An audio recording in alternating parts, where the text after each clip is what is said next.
Hello everyone, स्वागत है आप सभी का पसंद यूट्यूब चैनल राय एजुकेशन में। शिक्षा विभाग अपडेट में आज के मॉर्निंग न्यूज़पेपर से कई महत्वपूर्ण अपडेट को क्लैरिफाई करेंगे, जिसमें सबसे इम्पोर्टेंटली जो जंगल की आग की तरह खबर फैली हुई है वो यही है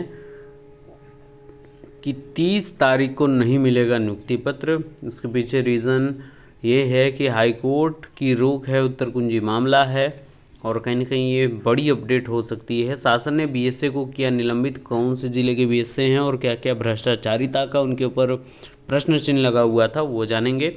शिक्षक भर्ती ने शुरू किया धरना प्रदर्शन और ट्रांसफ़र और प्रमोशन दोनों की खबर सबसे इम्पोर्टेंटली बात करेंगे। शिक्षक संघ ने शिक्षा मंत्री से मुलाकात की तो उसमें क्या क्या अपडेट निकल कर आ रही है, सारी अपडेट को क्लैरिफाई करेंगे। चलिए वीडियो शुरू करते हैं। तो सबसे पहले इसी अपडेट से स्टार्ट करते हैं। शिक्षक संघ के लोगों ने शिक्षा मंत्री से मुलाकात की कल और यहाँ पर अपना ज्ञापन सपा। ज्ञापन में क्या क्या बातें रखी हैं प्रमुखता से, उस पर आइए पहले नज़र एक घुमा लेते हैं।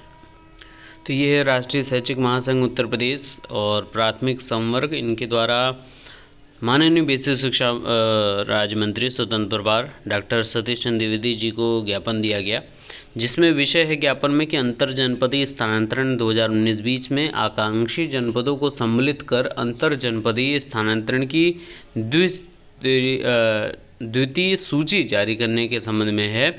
अभी तक बात यहाँ पर होती थी कि जो आकांक्षी जिले होते थे, आकांक्षी जिले यानी कि जिनको आप पिछड़ा जिला कह सकते हैं मोटे मोटे तौर पर, जिसमें आपका सोनभद्र और आपका फतेहपुर और चंदौली और भी फिर आपके नेपाल से जुड़े हुए कई ऐसे ज़िले उत्तर प्रदेश के हैं जिनको आकांक्षी जनपदों के अंतर्गत आता है। और एक बार यहाँ पर कैंडिडेट अगर पहुँच जाता है तो अगर कोई वहाँ का ही निवासी वहाँ जाना चाहता है तो ही वहाँ से ट्रांसफ़र हो पाता है, वरन और दूसरी स्थिति में नहीं हो पाता है। तो उसी वजह से कि इसमें सम्मिलित करते हुए अंतर जनपदीय स्थानांतरण की बात की जाए, और उन्होंने स्पष्ट कहा है कि अंतर जनपदीय स्थानांतरण की पूर्व निर्धारित नीति के अनुसार आकांक्षी जनपदों से आवेदन पत्र प्राप्त करने के उपरांत भी संबंधित शिक्षकों को अंतर जनपदीय स्थानांतरण से वंचित रखा गया। आकांक्षी जनपदों में पूर्व के वर्षों में अधिकांश विद्यालय शिक्षक विहीन थे, किंतु वर्तमान सरकार ने विगत कई शिक्षक भर्तियों में विभाग द्वारा पर्याप्त शिक्षकों की नियुक्ति व कार्यभार ग्रहण करने से आकांक्षी जनपदों में भी शिक्षकों की संख्या समान जनपदों के समतुल्य हो चुकी है। अतः महोदय, आपसे निवेदन है कि जितने भी आकांक्षी जनपदों में कार्यरत हजारों शिक्षकों की बहुप्रतीक्षित मांग पर सहानुभूतिपूर्वक विचार कर अंतर जनपदीय स्थानांतरण, देखिए अंतर जनपदीय स्थानांतरण की पहली बात तो मांग की गई है और वो जुलाई 2021 में ही संपादित होगी, ये आपके शिक्षा मंत्री की बात रही है। दूसरी बात शिक्षा मंत्री के द्वारा ही की गई है कि एक म्यूचुअल ट्रांसफ़र ज़िले के बाहर, एक ट्रांसफ़र ज़िले के अंदर और आकांक्षी जनपद ट्रांसफ़र, ये 3 प्रकार के ट्रांसफ़र की बात कही गई है। तीसरा यहाँ पर ट्रांसफ़र की बात के अलावा जो सबसे इम्पोर्टेंट बात की गई वो प्रमोशन को लेकर उन्होंने स्पष्ट कहा है कि प्रमोशन को लेकर जो 2013 में माननीय हाईकोर्ट की रोक लगी हुई है, वो रोक को हटाने के लिए विभाग की तरफ से ही पैरवी की जाएगी, ताकि जितनी जल्दी हो सकता है प्रमोशन पर भी बातचीत की जाए, क्योंकि उच्च जो प्राथमिक हैं वहाँ पर प्रमोशन के आधार पर ही शिक्षक पहुँचते हैं, तो वहाँ पर ये बात भी स्टार्ट हो सके। तो ये 3-4 प्रकार की बातें हुई हैं। उम्मीद है कि आपको आने वाले समय में जब विद्यालय ओपन हो जाएंगे, जो 1 तारीख से होंगे, तो कुछ ना कुछ अच्छी अपडेट आपको देखने को मिलेगी। जो सबसे महत्वपूर्ण अपडेट है वो यही है कि चयनितों को कल जारी नहीं होगा नियुक्ति पत्र। प्रदेश के प्रसिद्ध विद्यालय में 69 सहायक भर्ती में नियुक्ति पत्र के लिए अभ्यर्थियों को अभी इंतजार करना होगा। सचिव बेसिक शिक्षा परिषद प्रताप सिंह बघेल की ओर से प्रदेश के सभी शिक्षक बेसिक शिक्षा अधिकारियों को भेजे गए पत्र में कहा गया है कि 28 व 29 को काउंसलिंग कराए जाने का निर्देश दिया गया है। 30 को नियुक्ति पत्र वितरण नहीं किया जाएगा। काउंसलिंग के बाद अर्ह अभ्यर्थियों को नियुक्ति पत्र वितरित किए जाने की तिथि एवं समय की जानकारी अलग से प्रेषित कर दी जाएगी। अब सबसे महत्वपूर्ण बात यह है कि 496 पदों पर ये भर्ती प्रक्रिया संपादित की जा रही है और इस पर जो प्रश्न चिन्ह लगा है, जो एक मोटे मोटे तौर पर यही न्यूज़ हर जगह निकल कर आ रही है, हर जगह ही न्यूज़ वायरल हो रही है कि माननीय हाई कोर्ट का हस्तक्षेप है और इसके पीछे उत्तरकुंजी मामला काम कर रहा है। हालांकि कितना इस बात में दमखम है और कितना ये सही है, वो आपका समय निर्धारित करेगा इन सब चीज़ों को। हालांकि सरकार और विभाग इसको लेकर तत्परता दिखाना अति आवश्यक है, विभाग को भी, ताकि 6696 पदों के लिए जो अभ्यर्थी लगातार मानसिक प्रताड़ित हुए हैं विगत 2-2.5 सालों से, उनकी प्रताड़ना कम हो सके और 30 तारीख का जो उन्होंने सपना देखा था नियुक्ति पत्र का, वो जल्द से जल्द पूर्ण हो सके।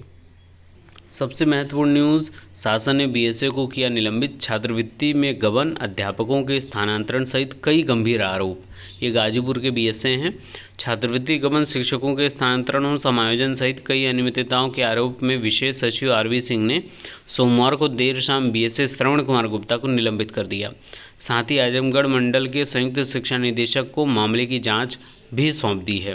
विशेष सचिव आरवी सिंह ने जारी किए गए अपने पत्र में बताया, देखिए, एक बीएसए जिले के अंदर कितने भ्रष्टाचारिता कर सकता है, उसका एक ये सीधा एग्जाम्पल आपके समक्ष है। क्या क्या भ्रष्टाचारिता हुई ये भी आप देख लीजिए कि विशेष शिक्षा अधिकारी द्वारा छात्रवृत्ति गबन, अध्यापकों के स्थानांतरण और समायोजन का कार्य इनके द्वारा विभागों के निर्देशों को विपरीत किया गया।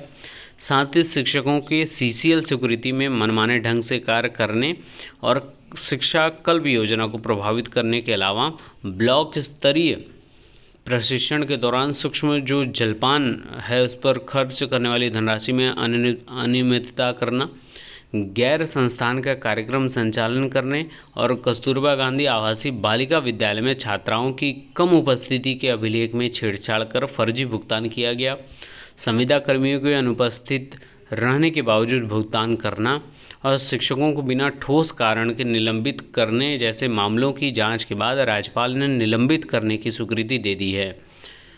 ये बहुत बड़ी अनियमितता है कि एक जिले के बीएसए होने के बावजूद इतनी बड़े स्तर पर अनियमितता करना, और उसका सीधा सा यही है कि शासन ने इनको निलंबित कर दिया है। अब जवाबदेही इनको तय इनकी करनी शासन के ऊपर है।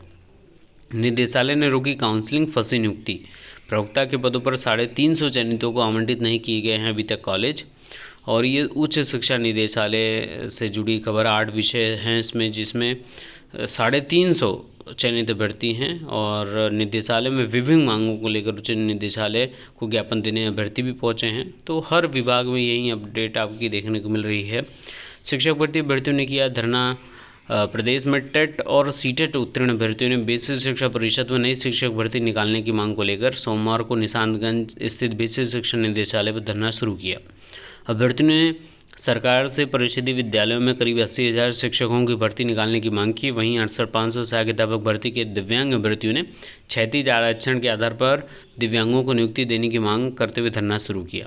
अभ्यर्थियों का कहना है कि सरकार ने वादा किया था कि बेसिक शिक्षा परिषद में प्रतिवर्ष 1 लाख शिक्षकों की भर्ती की जाएगी, लेकिन बीते 2 वर्ष से भर्ती नहीं निकाली गई है।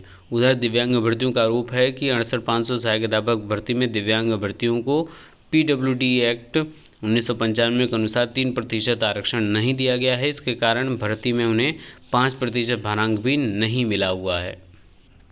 तो ये तमाम अपडेट रही हैं। बाकी के लेटेस्ट अपडेट के लिए बने रहिए। Best of luck. Thank you so much.